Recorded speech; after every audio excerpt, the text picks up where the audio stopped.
Supreme কোর্টে পশ্চিমবঙ্গের SIR সংক্রান্ত মামলার শুনানি রয়েছে আজ বিকেলের দিকে। দেশের প্রধান বিচারপতি সূর্যকান্তের বেঞ্চে মামলা ওঠার কথা।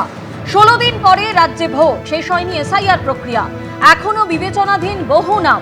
এর আগে শুনানিতে সুপ্রিম কোর্ট জানিয়েছিল 7 এপ্রিলের মধ্যে বিবেচনাধীন 60 লক্ষের নিষ্পত্তি হয়ে যাবে। এদিকে আজই প্রথম দফার ভোটের মনোনয়ন জমা দেবার শেষ দিন।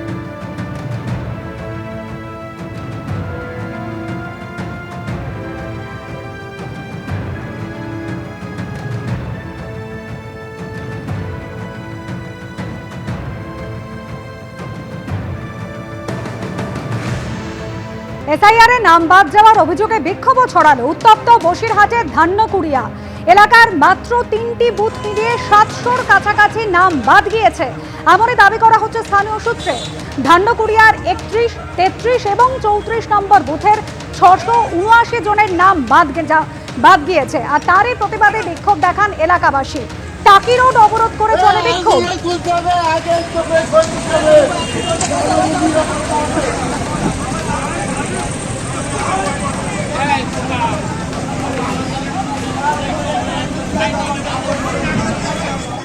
ধান্যকুড়িয়াতে আপনারা দেখলেন ঠিক কি পরিস্থিতি। এসআইআর এর নাম বাদ যাবার প্রতিবাদে টাকি রোড অবরোধ করে সেখানে বিক্ষোভ দেখাচ্ছেন সেখানকার মানুষ। আর এই নিয়ে শুরু হয়েছে রাজনৈতিক তরজা। তৃণমূলের রাজ্য সাধারণ সম্পাদক কুণাল ঘোষ তিনি বলছেন, অনলাইনের সিস্টেম কাজ করছে না, ট্রাইব্যুনাল কোথায় কাজ করছে জানা যাচ্ছে না, মানুষ কোথায় আবেদন করবেন জানেন না। ভোটার লিস্টের কাজ করা যাচ্ছে না, কোনো স্ক্রুটিনি করা যাচ্ছে না। তার কারণ মানুষ, বেশ কিছু মানুষ তো নিশ্চিত নন। সুপ্রিম কোর্ট বলেছিলেন কাউকে যদি বাদ দিতে হয় তাকে তার কারণ জানাতে হবে। কারণ জানানো দূরের কথা, সে বাদ কি বাদ নয় সেটারই এখনো পর্যন্ত কোনো নিশ্চয়তা নেই। কোথায় অ্যাপিল করবে? অনলাইনের অর্ধেক সিস্টেম কাজ করছে না,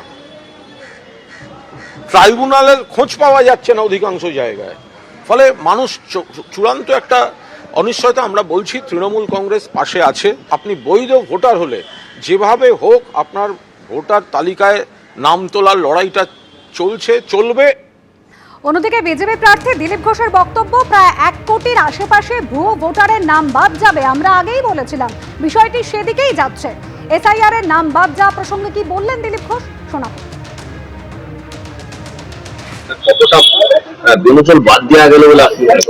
আমরা যেটা বলেছিলাম 1 কোটি আশেপাশে ভুয়ো ভোটার বাদ যাবে, প্রায় সেদিকেই যাচ্ছে। ডিক্লেয়ার হয়ে গেলে সমস্ত লিস্ট তখন বোঝা যাবে। কিছুক্ষণ আগে হাজরা মোড়ে ছবি রেখেছিলাম আপনাদের সামনে। টালিগঞ্জে বিজেপি প্রার্থী পাপিয়া অধিকারী তিনি মনোনয়ন পেশ করার সময় উত্তেজনা ছড়ায়। আলিপুর সার্ভে পার্কে ছবি রাখবো এবার আপনাদের সামনে, সার্ভে বিল্ডিং, সেখানেও কিন্তু উত্তেজনা ছড়িয়েছে। পার্থপ্রতিম ঘোষ আমাদের প্রতিনিধি সরাসরি রয়েছে আমাদের সঙ্গে। পার্থপ্রতিম, কি অবস্থা? দেখো, পুলিশ কোনো রকমে কিন্তু এখান থেকে যারা বিজেপি কর্মী সমর্থকরা মিছিল করে যাচ্ছিল নমিনেশন জমা দেওয়ার জন্য, তাদেরকে এখান থেকে সরানো। এবং একদিকে তৃণমূলের কর্মীরা তারা এখানে উপস্থিত রয়েছে, তারা যেমন একদিকে স্লোগান দিচ্ছে, পাল্টা হচ্ছে বিজেপি তারাও স্লোগান দিচ্ছে। অর্থাৎ একদিকে যেমন জয় বাংলা জয় শ্রীরাম এই স্লোগানকে কেন্দ্র করে একটা উত্তেজনা পরিস্থিতি তৈরি হচ্ছিল। কোনো রকমে পুলিশ এবং কেন্দ্রীয় বাহিনী দুপক্ষকে সম্পূর্ণভাবে আলাদা করে দেখতে পাচ্ছ যে সেখানে কিন্তু পরিস্থিতি সামাল দেয় তারা। এখানে কিন্তু প্রচুর সংখ্যায় কেন্দ্রীয় বাহিনী আজকে, অর্থাৎ যে জায়গায় দাঁড়িয়ে রয়েছে এটা হচ্ছে আলিপুর সার্ভে বিল্ডিংয়ের সামনে।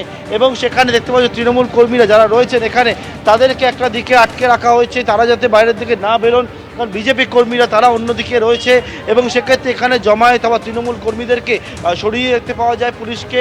এবং এখানে পুলিশ বিভিন্ন জায়গায় প্রান্তে প্রান্তে একেবারে এখানে আটকাচ্ছে। এবং তৃণমূল এবং বিজেপি দুপক্ষই কিন্তু একে অপরকে দেখে স্লোগান দিতে শুরু করে।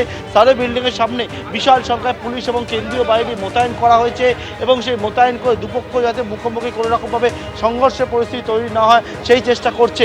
আলিপুর সার্ভে বিল্ডিং আমরা দেখেছি বিভিন্ন প্রান্তে রাস্তা বন্ধ করা হয়েছে, ব্যারিকেড গার্ডরেল দেওয়া হয়েছে সেই রাস্তায়। এবং কিছুক্ষণ আগে যেমন ইতিমধ্যে তৃণমূলের কর্মীরা এখন দেবাশিস কুমার, অন্যদিকে হচ্ছে যে বিষয় শোভনদেব চট্টোপাধ্যায়, তারা নমিনেশন দিতে আসে তৃণমূল কর্মীদেরকে নিয়ে। তৃণমূল কর্মীরা ভেতরে ঢোকার চেষ্টা করে, সেই সময় কিন্তু তাদেরকে পুলিশ আটকায় এবং সেক্ষেত্রে শোভনদেব চট্টোপাধ্যায়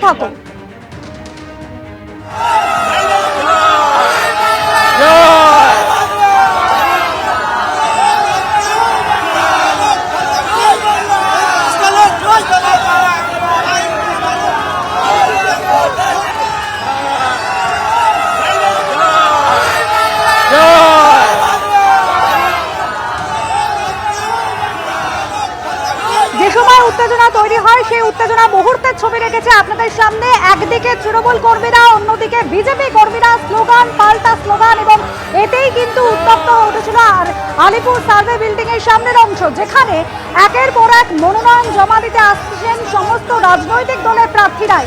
যে সময় উত্তেজনা তৈরি হয়েছিল সেই সময়ের ছবি রেখেছি।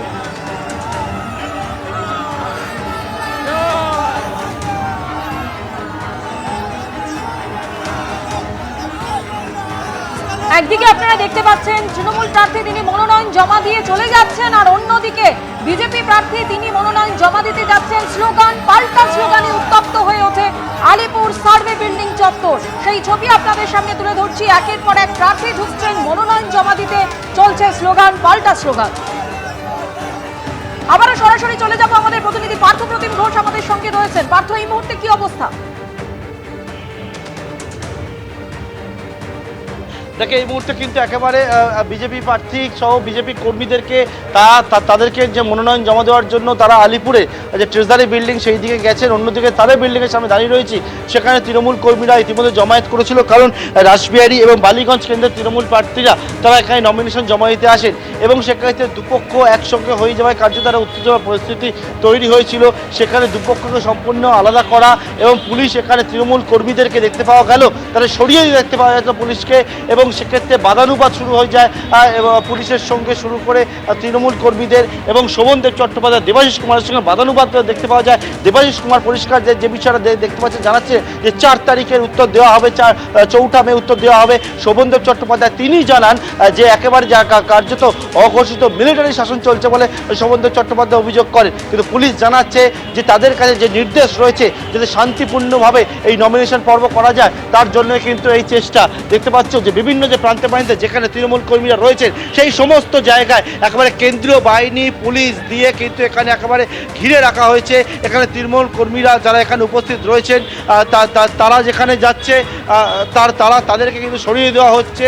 তৃণমূল কর্মীরা এখানে উচ্ছ্বাস দেখা দেখতে পাচ্ছি আবারও, এবং একেবারে তৃণমূল এবং বিজেপি দুপক্ষ একে অপরকে দেখে স্লোগান দিতে শুরু করে, এবং এখানে দেখতে পাচ্ছি যে বিষয়টা সেটা হচ্ছে যে তৃণমূল কর্মীরা তারা এখানে জমায়েত করে রয়েছেন এবং তাদেরকে অন্যদিকে সরিয়ে দিচ্ছে পুলিশ।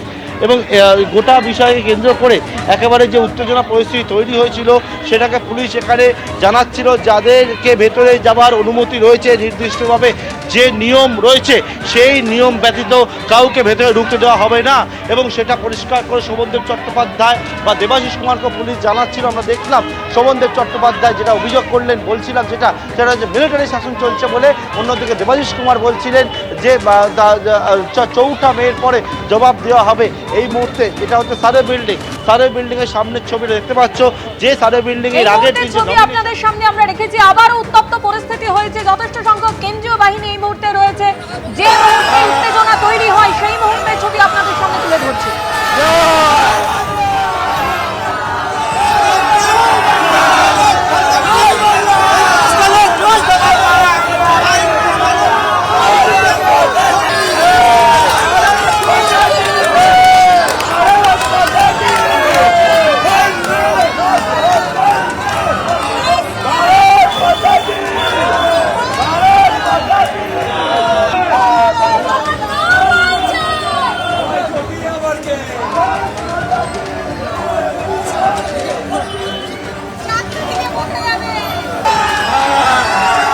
একদিকে তৃণমূল আর একদিকে বিজেপি সমর্থকরা, মাঝখানে ব্যারিকেড। একদিকে জয় বাংলা স্লোগান, অন্যদিকে জয় শ্রীরাম স্লোগান।